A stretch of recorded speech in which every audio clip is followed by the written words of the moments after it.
Hi, I'm Dustin Abbott, and I'm here today to give you my definitive video review of the FUJiFILM GFX 100S. This is one of their medium format GF mount cameras. Now previously I have done reviews of the GFX 100, which is the kind of flagship vertical grip integrated larger body design. I've also done their review of their kind of lowest end, which is the GFX 50S Mark II. And there is quite a price range in between those, but in many ways, to me, the GFX 100S is the sweet spot between those two. It has the superior autofocus and the amazing 102 megapixel sensor from the high-end GFX 100, but it also has the more compact body and better in-body image stabilization of the GFX 50S series. And as far as price point, it is $4,000 less than the $10,000 GFX 100 and $2,000 more than the $4,000 GFX 50S Mark II. And so to me, it is that sweet spot of price, of performance, that really, to me, at this stage at least, the 50 megapixel sensors are not hardly worth messing with in Fujifilm's medium format. I just don't feel that they offer enough trade-off in terms of optical improvement over the better full-frame cameras. And of course, there's still a number of limitations when it comes to lenses, when it comes to autofocus, things like that.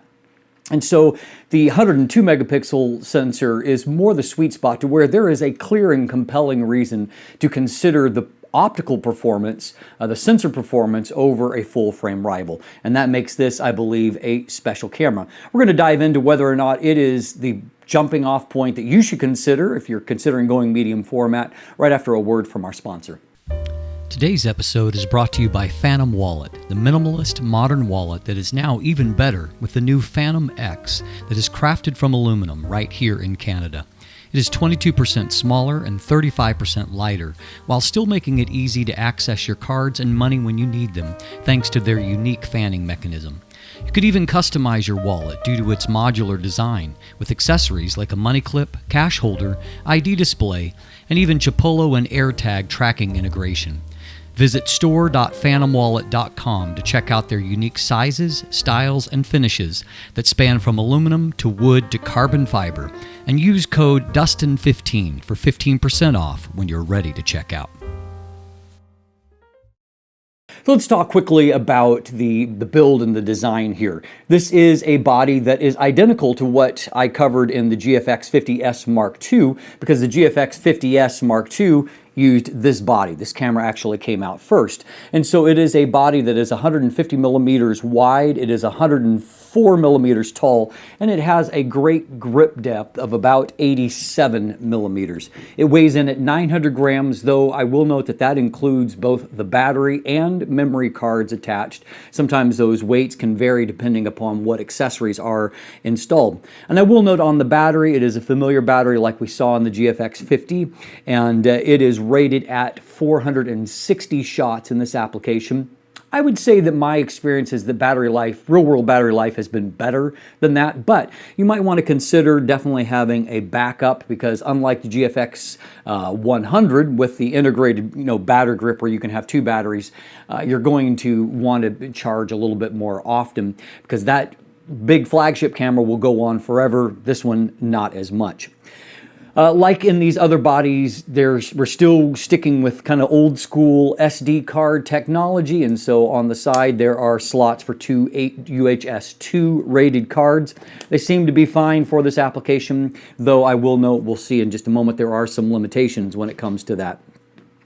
A few other things to consider. We have a thoroughly weather-sealed body. There are about 60 seal points, and I will say that this body does feel really well manufactured, and that applies to everything, even to the feeling of the doors as they open. Everything just has a durable feel to it. Now, I wish that it was an actual, almost like hinged on the doors on the left side, a little bit more like what we find here on the battery door side. I don't particularly love these ports that kind of come out and just dangle, though again, the actual port feel themselves, everything feels quite well made. And so all of that is fine. The thing that is underpowered for a $6,000 price point is the EVF. It is a 3.6 million dot EVF, and frankly, it should be higher resolution in a body like this. This is the same EVF that's in the lower end body.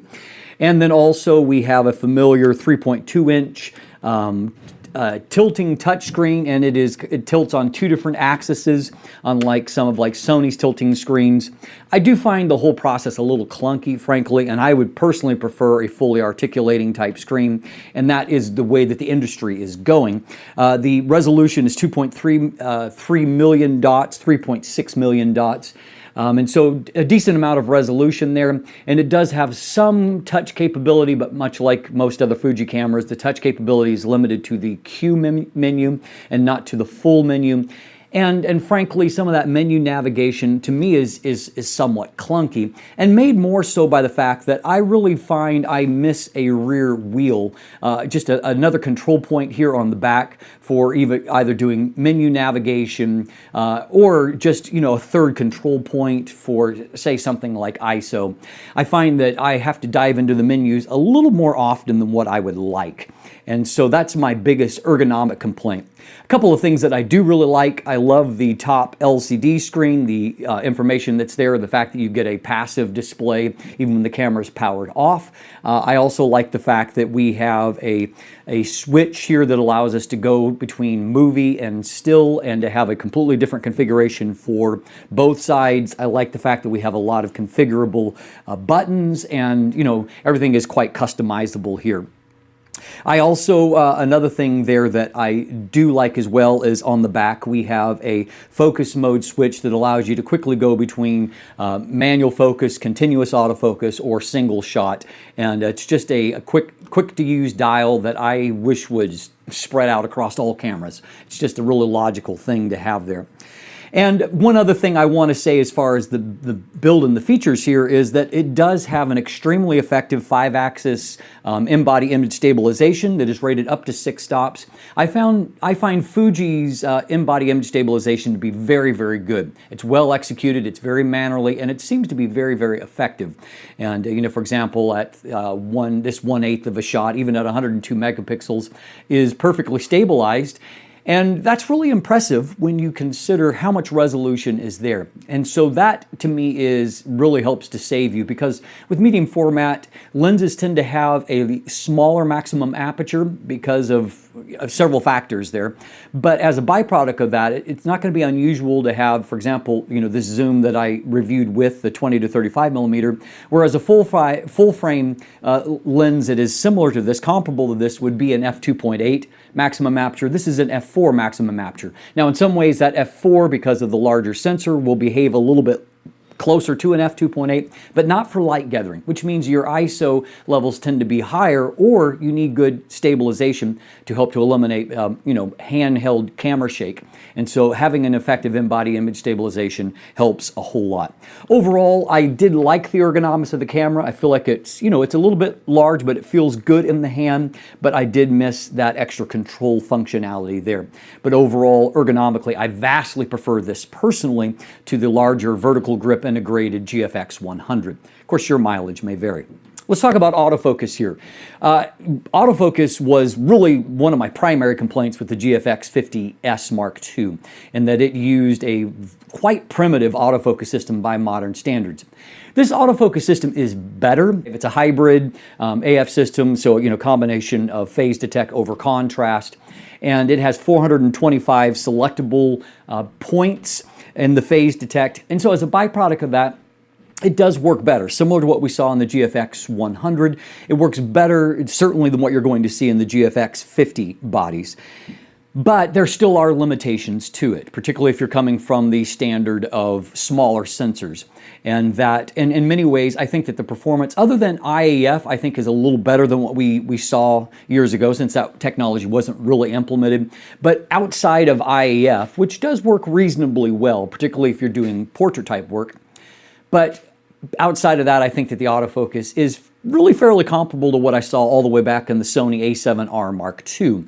Similar amount of AF points, and but certainly some of the same kind of limitations that I saw back there.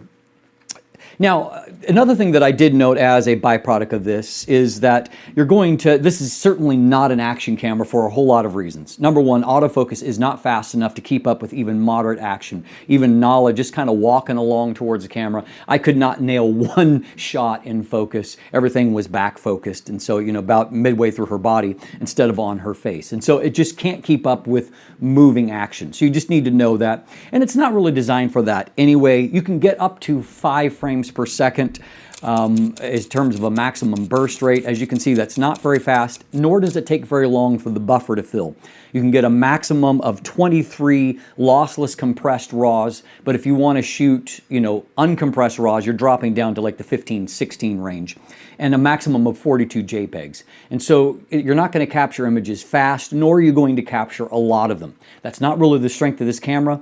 And, that may be where using SD card technology does limit them. I don't know that in the next generation they can move to a faster medium and actually move more through that pipeline. That's something, obviously, where there is room for improvement. As far as another thing that I noted, just as far as taking photos themselves, is that there is a little bit more shutter lag. The shutter is a little bit more responsive than what I've seen in some other bodies, but there is a little bit of shutter lag noticeable when you're used to faster modern bodies. But again, outside of that, there's a number of things that it does fairly well in terms of autofocus, but just not, so by medium format standards, it's quite good. By full frame standards, it's not. It's a few generations behind. Likewise, when it comes to our video performance, you do have the ability to record 4K, up to 4K 30 video here. You have F-Log, Gamma available. You can do 12-bit RAW out. So there are some reasonable video specs here, and I thought that footage itself looked really, really great, very crisp. But when it comes to doing things like video pulls, they are better. I do see progress on the autofocus front, even in the couple of years that I've been starting to do reviews of these GFX bodies. And so I do see, I think firmware updates have helped, and there's progress in the right direction. But what I do still see, as you can see from this, is there is still some pulsing and settling and doing focus pulls. And for example, when I did my test with my hand, it wasn't unusual to see focus go beyond the place where it needed to stop focus and then pulse back. And that's just something, again, that is a little bit outdated in terms of performance. There's still room for improvement there. For the main purposes of this camera, be it landscapes or portrait fashion type photography, autofocus will probably work fine. You just need to be realistic about the limitations of the autofocus system at this stage. But for the most part, if you learn how to use it, it will get the job done. So finally, the strength of medium format has never been autofocus, but it really is image quality. And so we have got, as noted, a 102 megapixel sensor that measures 43.8 by 32.9 millimeters, so a nice big sensor that has larger pixels than full frame by a wide margin and makes for a very interesting performance here. This is a BSI CMOS sensor, and you can do into like a pixel shift mode with the multi-shot, and you can do up to 400 megapixels. That's a ton of resolution. And as we're going to see, that resolution holds up really well in a lot of applications. We have 19 different film simulation modes, and so if you do like to shoot JPEGs, that's always a strength for Fuji cameras. There's a lot of really intriguing things that they do with color science, and so a strength for them. But let's dive in and let's take a look at breaking down some of the attributes of the sensor performance, dynamic range, ISO performance, resolution and detail. Let's dive in and take a closer look at all of that. Now, what is exceptional to me is, how much detail you can get out of a sensor that is just this high resolution. So 102 megapixels. So you can see very vaguely here on the screen at the center of the frame that there is some dots that, vaguely look like humans.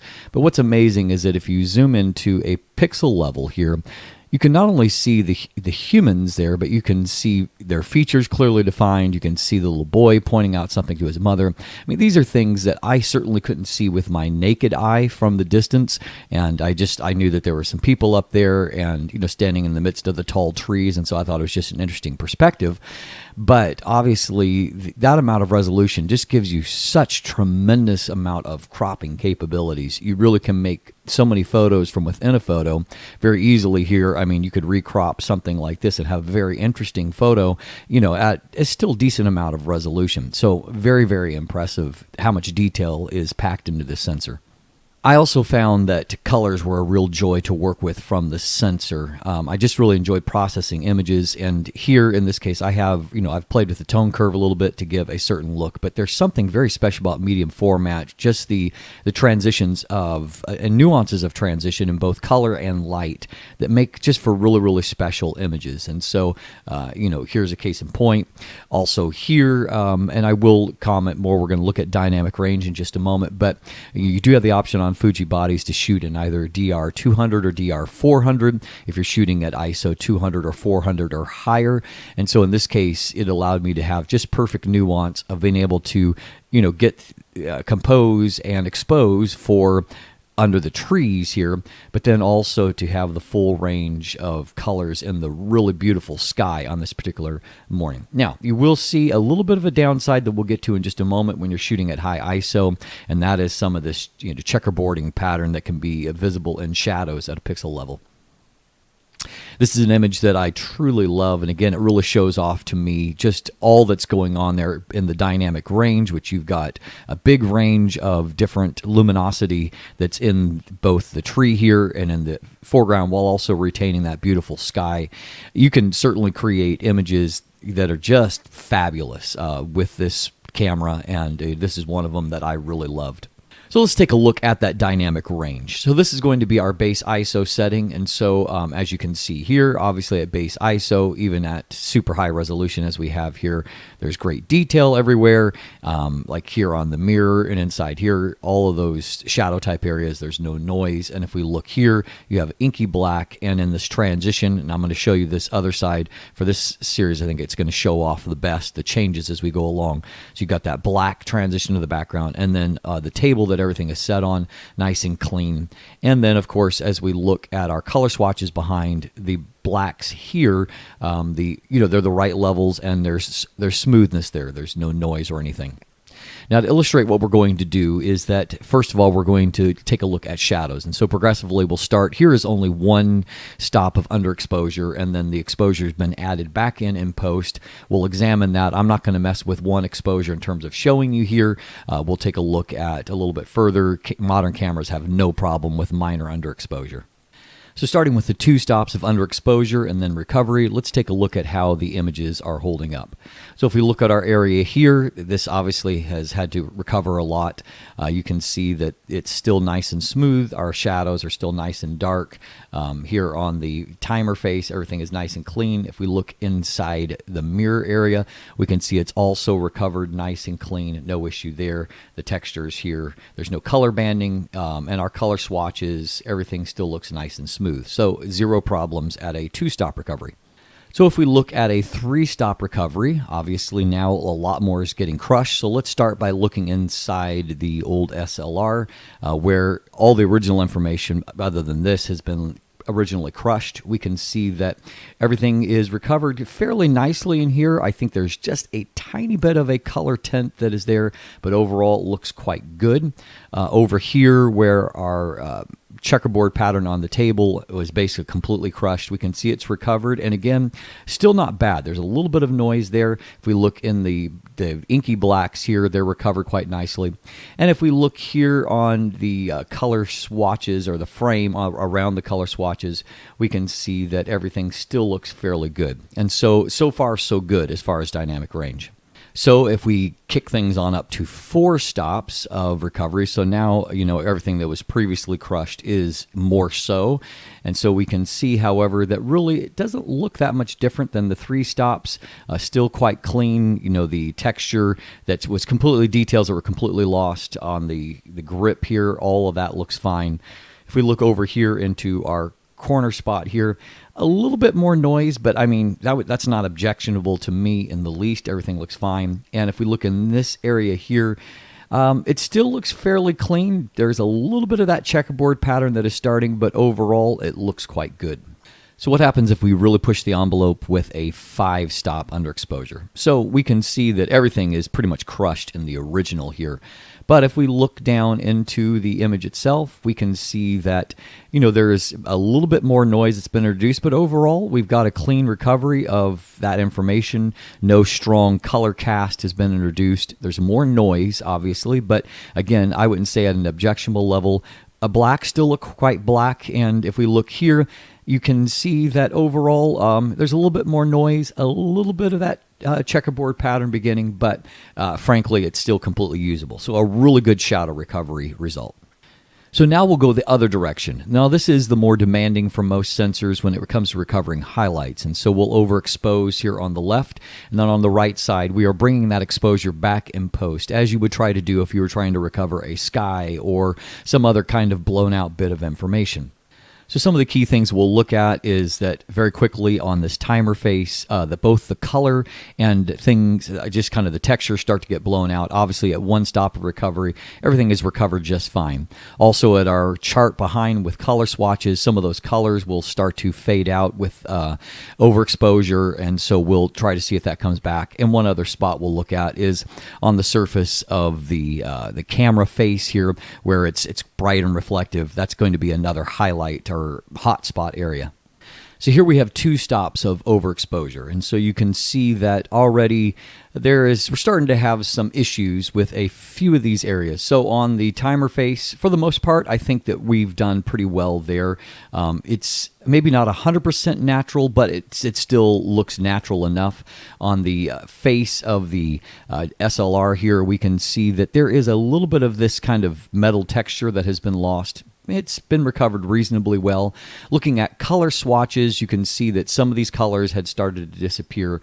For the most part, they are recovered. Maybe not 100%, but not too bad when it comes on that front. We're seeing those color swatches coming back into focus. And we got a nice deep red restoration when it comes to what was blown out on the timer here.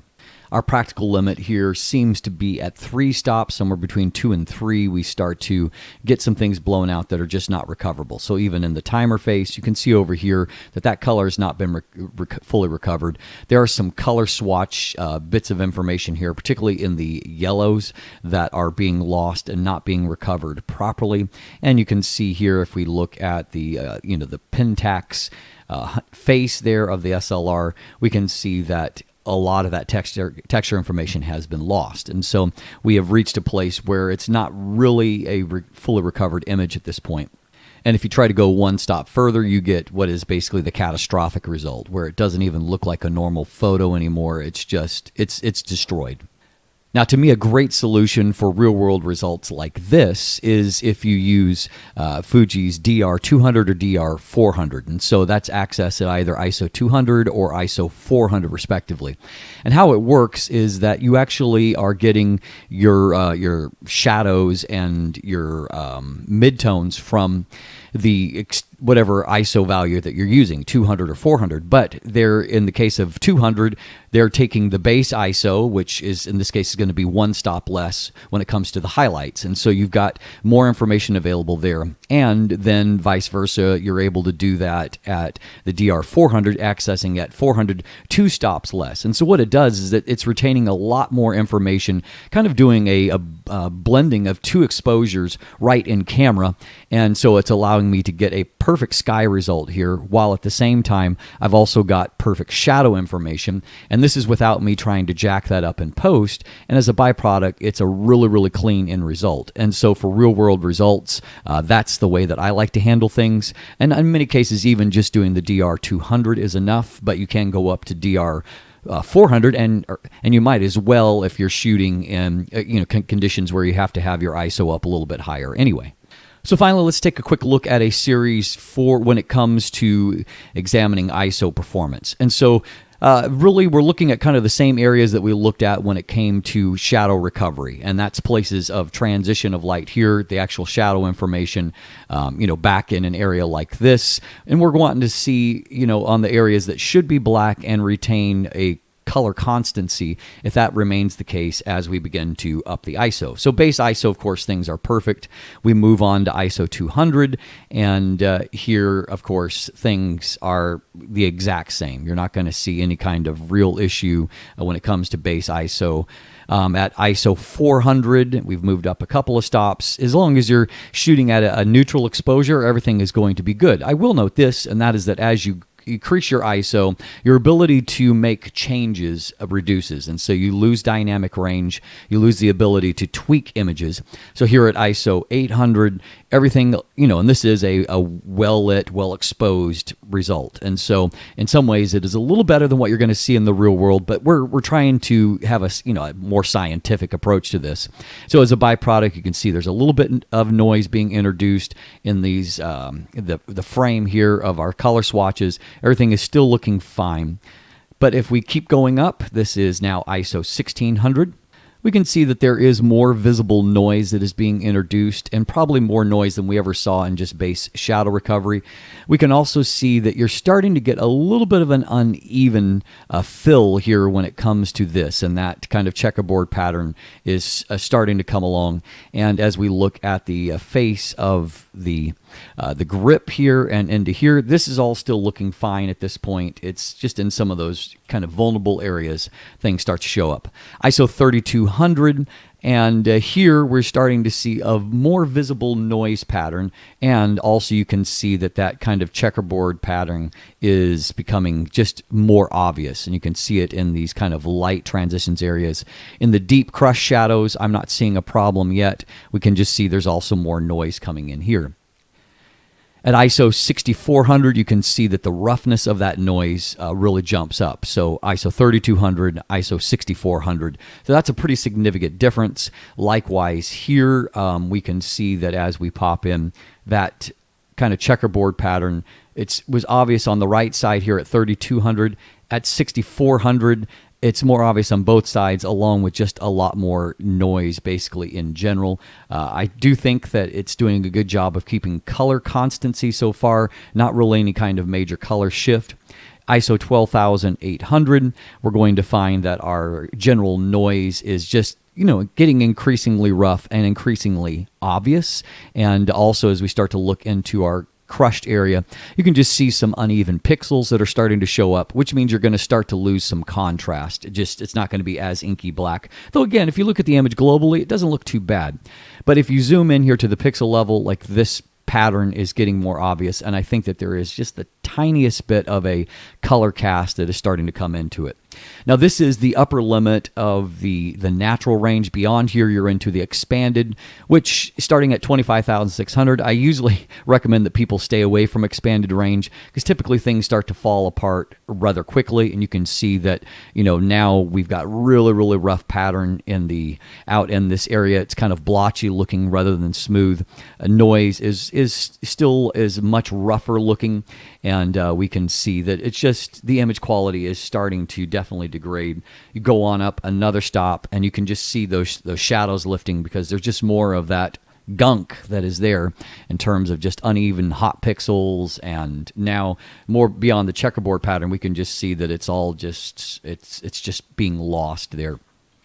We'll go one more here, and you can see, more of the same, that as you climb up into that expanded ISO range, things are really starting to just fall apart. And so, up to 12,800, as long as you're just looking at the global image, if we walk that back down, we can see that ISO 12,800, by comparison, is looking pretty good here, just so long as you're not needing to deeply crop to where your final result, people are seeing too much of this.